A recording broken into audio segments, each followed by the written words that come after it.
One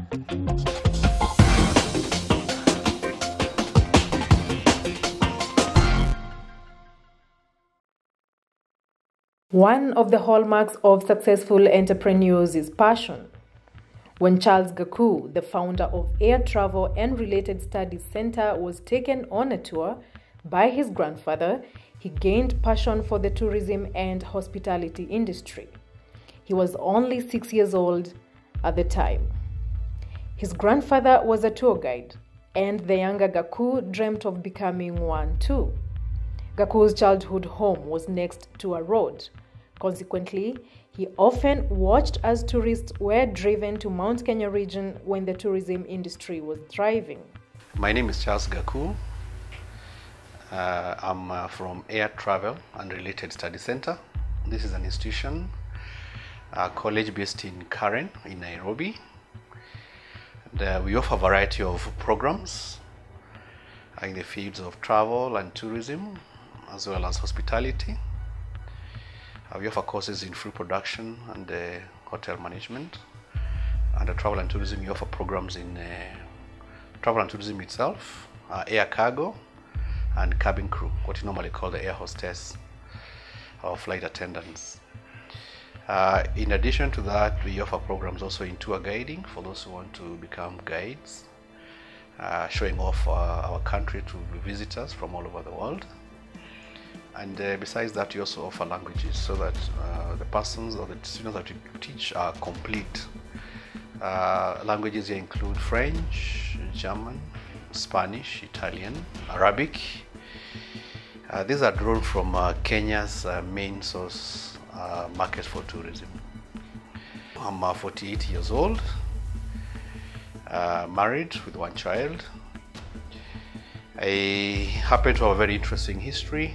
I was born and brought up in Nyeri County, and went to school in Nyeri for my primary school. Went on to Meru Technical School for my Form 1 to Form 4, and then to Menengai High School for my Form 5 and Form 6, what is called A-levels during that time. I did pass very well to become a lawyer, but I decided not to become a lawyer because of my grandfather. My grandfather is the one who spoiled me in tourism. As a matter of fact, I say I'm 48 years old with 42 years experience in tourism, because as early as 6 years old, I had gone to all the national parks in Kenya and Tanzania.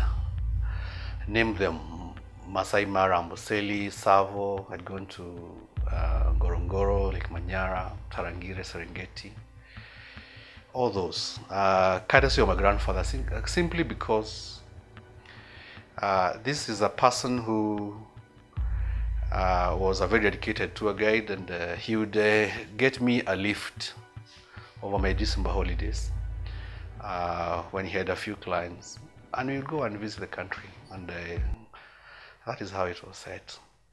After touring most of the Kenya's spectacular tourist attractions in the company of his grandfather, his drive to become a successful tour operator gained traction. His ambition would see him pursue a diploma in travel operations at the Kenya Utalii College, a move that shaped his career. Okay, my A-levels was in Menengai High School. I cleared Menengai High School in 1987.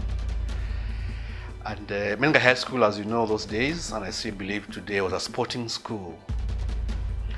I was a very good volleyballer. I remember I played for Nyeri Posta at that time in an attacking position. And I was an employee, a casual employee of Nyeri Posta for the entire 1987 up to September, when I got a call to Utalii.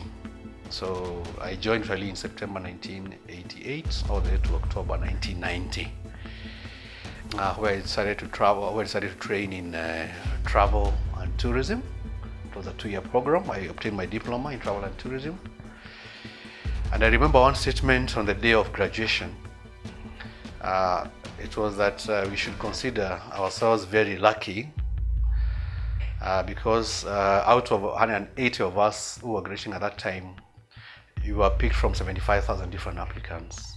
It was after October 1990 that I went to work for Express Travel in Mombasa as a travel consultant.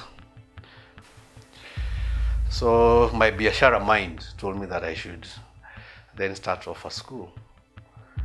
And that was on the first day of December 1992. After working shortly in Mombasa, I decided to start off Air Travel and Related Study Center. I was 23 years old then and I've never looked back.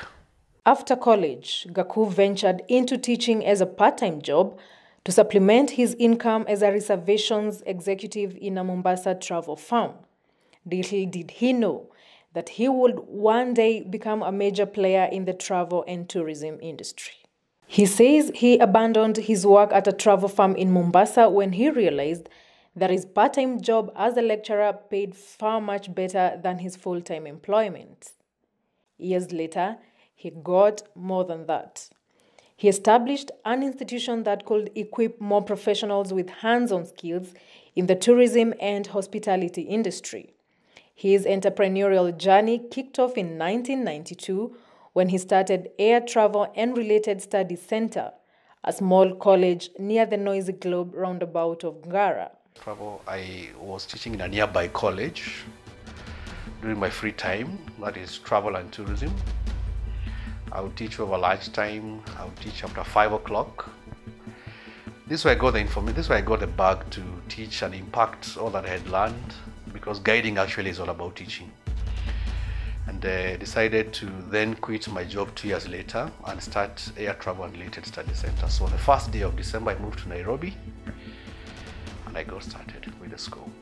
Very humble beginnings. My first school, not a school, it was actually a very small size. It was a small size classroom, the size of 3 by 4 meters space, with a desk and enough space for 4 students.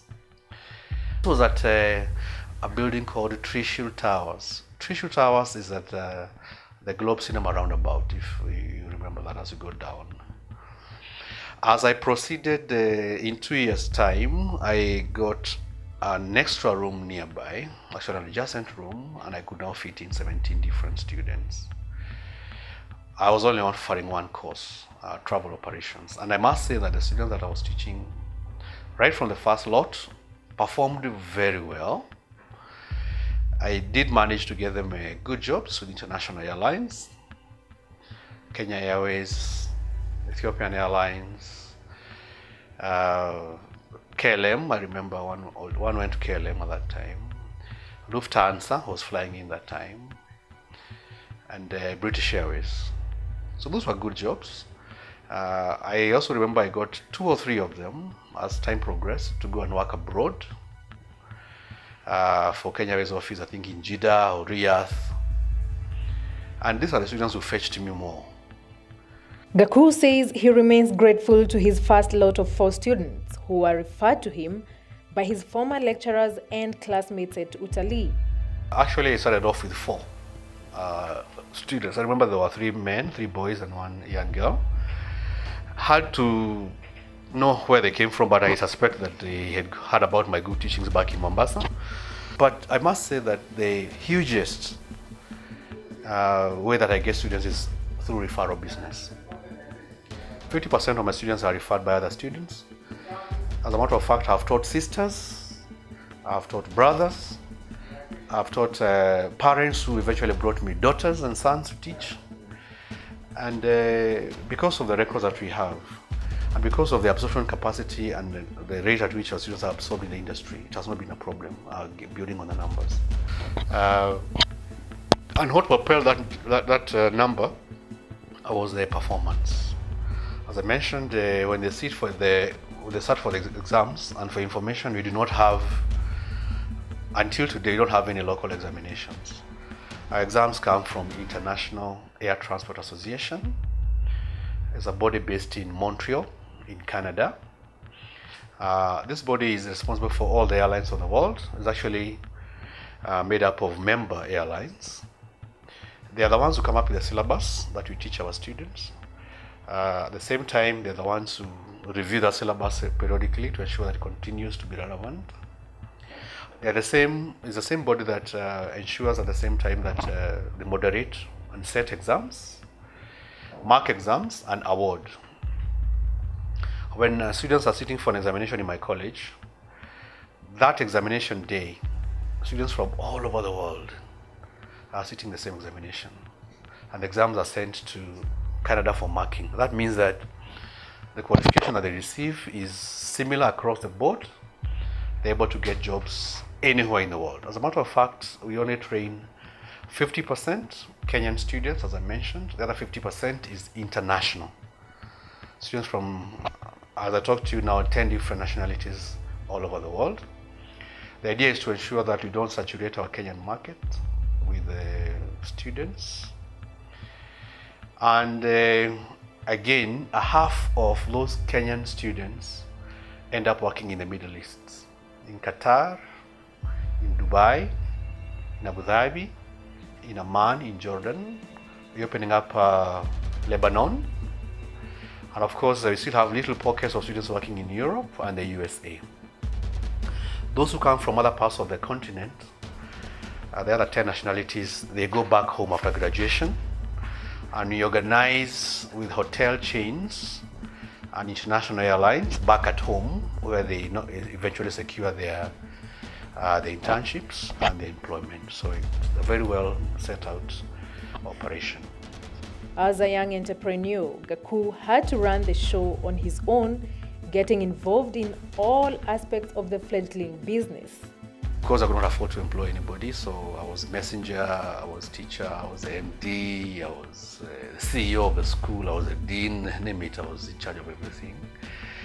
And I would prepare tea for my students over lunchtime, over 10 o'clock tea, over 10 o'clock, and I would also prepare some more for 4 o'clock, just to keep them happy and busy over that time. I would come and clean the classes in the morning, make sure they're clean. Then I would get started off with them. The industry's man used 1,300 Kenya shillings per month fee to run the institution. With time, the institution grew tremendously, admitting more students as the demand for tourism courses peaked. When the number of students reached 74, he employed his first set of workers, a secretary and messenger, to help him run the institution. A time came when I got 34 students, and that was 3 years later. And I could not cope because now there was a demand in the industry for languages. I had done basic French at Utalii, but then I had to employ a French teacher. There were also more inquiries, so I had to get somebody to work at the reception area because I had a bigger room now.